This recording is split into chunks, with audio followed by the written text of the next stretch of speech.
Hola chicos y chicas, yo soy Ana Pau y estamos aprendiendo con Ana Pau. Y hoy de Campeche un tío mío me trajeron esta caja que dice Cocinando con Ana Pau, pero es Aprendiendo con Ana Pau.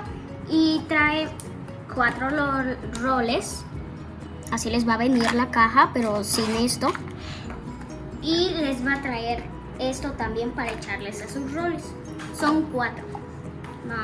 Vamos a checar qué son. ¿Cómo son? Vamos a ver.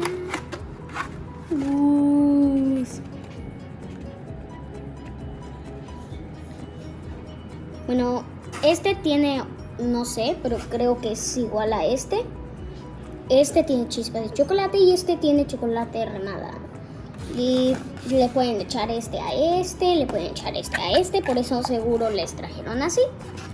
Entonces se ven muy ricos.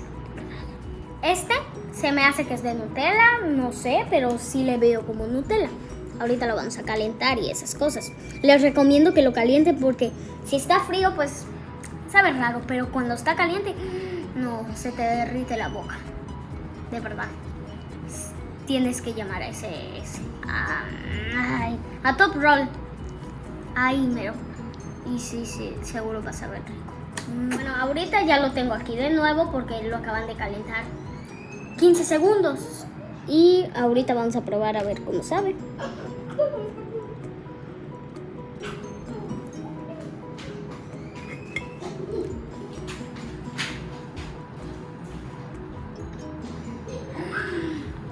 Sí, es de Nutella, chicos.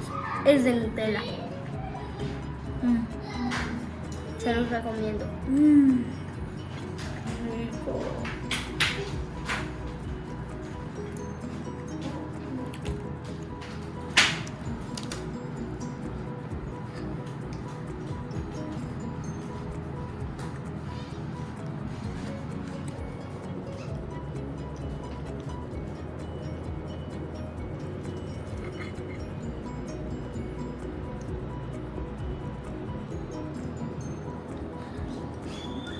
Aquí dice que lo puedes encontrar en Instagram, en Facebook y en un número de teléfono.